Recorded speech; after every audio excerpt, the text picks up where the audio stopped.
আরে মিয়া, কতটুকু গুনাহ আপনি করছেন? পাহাড় পরিমাণ গুনাহ করছেন, আসমান পর্যন্ত আপনি গুনাহ করছেন। আল্লাহ পাকের রহমত আপনার আসমানের চাইতেও, যত গুনাহ করছেন তার চাইতেও বেশি। সারা পৃথিবী পরিমাণ যদি গুনাহ করেন তার চাইতেও আল্লাহ পাকের রহমত অনেক বেশি। আল্লাহ রাব্বুল আলামিন বলেন, আরে গোলাম আয়, আমার গোলাম আয়, ফিরে আয়, আমি আল্লাহর কাছে মাপ চা, আমি আল্লাহর কাছে তওবা চা। এইবার গোলাম তুমি আল্লাহকে ডাক দিয়া বলবা, ও রব, তোমার দরওয়াজা কি বন্ধ হয়ে যায়? কখন বন্ধ হয়ে যায়, কখন খোলে? আমার রব ডাক দিয়া বলে, ওরে দুনিয়ার আদালতের দরওয়াজায় একটা নির্দিষ্ট টাইম থাকে, ব্যাংকের একটা নির্দিষ্ট টাইম থাকে, আমি আল্লাহ রাব্বুল আলামিনের দরওয়াজা আনলিমিটেড আনলিমিটেড আনলিমিটেড। আমি আল্লাহ পাকের দরওয়াজা 24 ঘন্টা খোলা থাকে।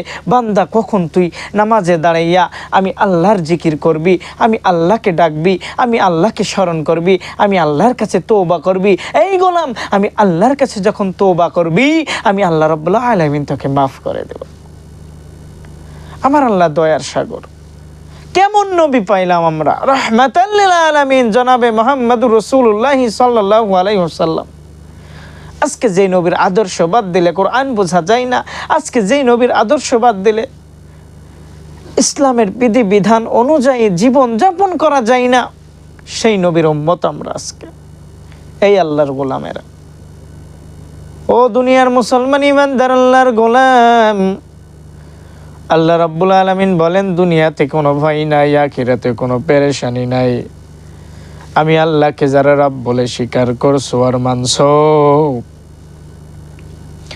আমি আল্লাহ জানি শয়তানের ধোঁকায় পড়ে, নফসের ধোঁকায় পড়ে গুনাহ করতেছো। ভয়ের কোনো কারণ নাই, পেরেশানির কোনো কারণ নাই। তাহাজ্জুদের নামাজে গিয়ে আমি আল্লাহ পাককে ডাক দিবি, আর আমি আল্লাহর কাছে 2 চোখের পানি ছেড়ে কান্না করবি, আর বলবি, দয়ার মালিক মাফ করে দাও।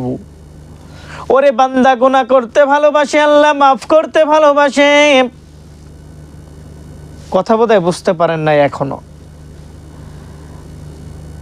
মানুষ আল্লাহ পাকের খায়, আল্লাহ পাক যেই পরিমাণ মানুষকে ভালোবাসেন, আল্লাহর মায়া, আল্লাহর মহাব্বত, আল্লাহর ভালোবাসা আজকে যদি তোমার আমার ভিতরে না থাকতো, তাহলে 1 সেকেন্ড বিন্দু পরিমাণ চলার ক্ষমতা আমার তোমার নেই।